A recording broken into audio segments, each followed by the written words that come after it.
Welcome to 10 Bestest, where we sift through the noise so you don't have to. I'm Karen McFarland-Holman. And I'm Brian Hart. I'm going to be sharing a story that has a happy ending, that has girls in STEM.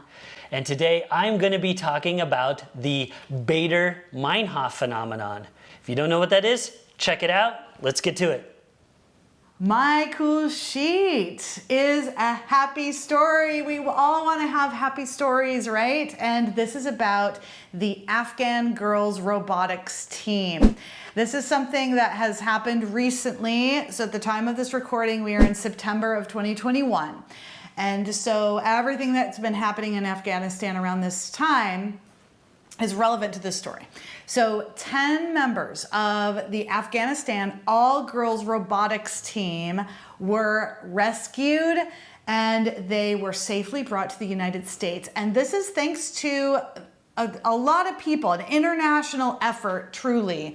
But there was a lot of spearheading that happened by someone named Alison Renault. She is a 60-year-old Harvard graduate. She has a master's degree in international relations and U.S. space policy. And she did a lot of work to help this all happen, help these girls from Afghanistan come over here.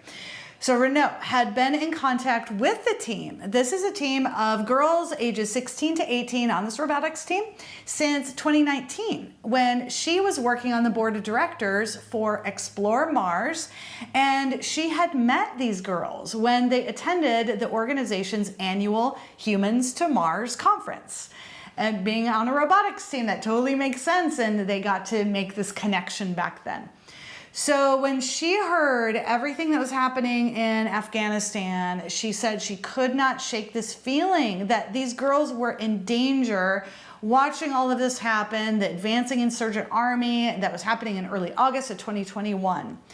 And so she was so compelled, and with perseverance and using all the connections that she could find, those 10 girls were transported out of Afghanistan. And the extra happy ending, with all the media attention that this story received, all of the girls received college scholarships, and they will now be able to study in the United States in STEM fields, or really whatever they want to study. So this happy story I'm sharing, girls robotics team from Afghanistan was saved. Yes, what a great, we need more good stories. There's I know. so much of the news that's stories, just like, gets you down. A lot of the times, almost always, I avoid the news because it's so dark all the time. Yes, exactly. And it probably popped up on my feed because I love robotics teams, especially all girls robotics teams. Yeah. And in fact, I wrote a song called Engineer, that the name, I'm an engineer, not a cheerleader, was based on an article in the Washington Post that the captain of an all-girls robotics team wrote about. It was essentially about just bias against girls in STEM. And so cool. This extra connected with me. I'm sure it would have anyway, but just that little... and so it's grateful. So important to have girls in STEM, and we can't lose any of them. So, you know, I'm so glad that they got rescued, because there's still such a shortage that, and now that they're in the U.S. and hopefully having an opportunity to thrive, it's so good.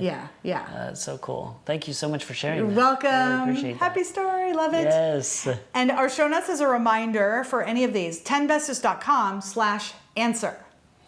Excellent. All right, I am going to be talking about a phenomenon, and we've been skirting around this forever, so much so that I was like, I need to know what this is called. This is the Baader-Meinhof phenomenon.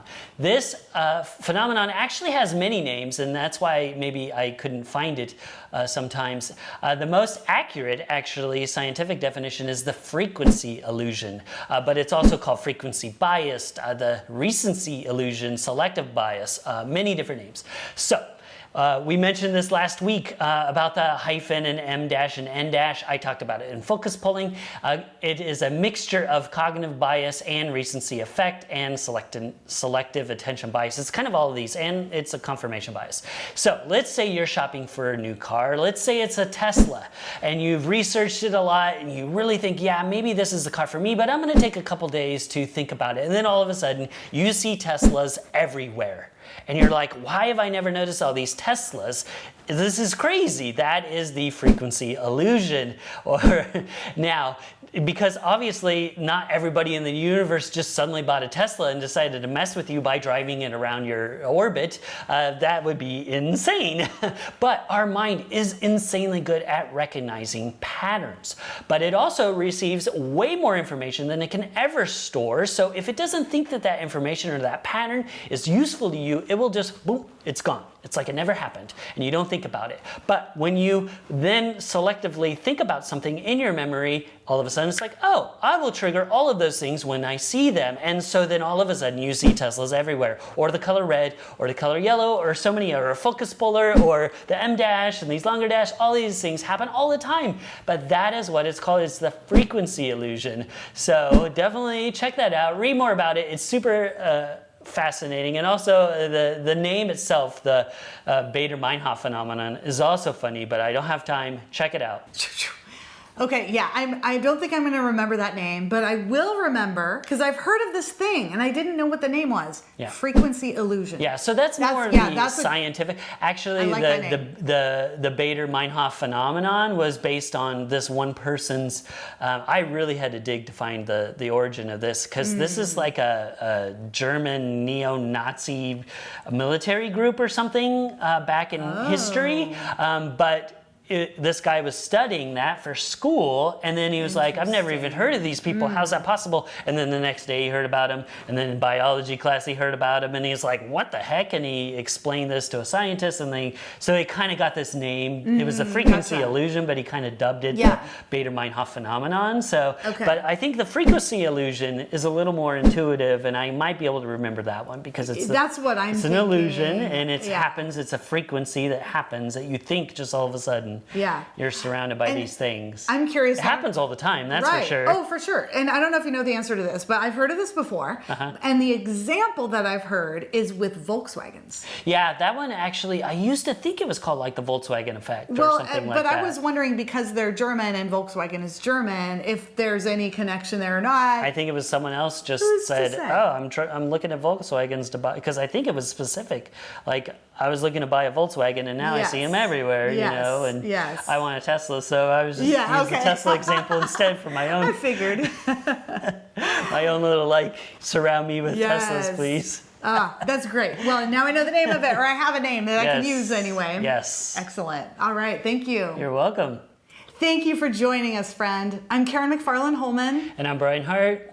Tell us in the comments below, what is a story with a happy ending in the news that you want to share? And let us know, have you heard of the Baader-Meinhof phenomenon? Because I bet you will all the time now. Please like and tell a friend about 10 Bestest. Stay tuned tomorrow for another great show. And don't forget to stay curious.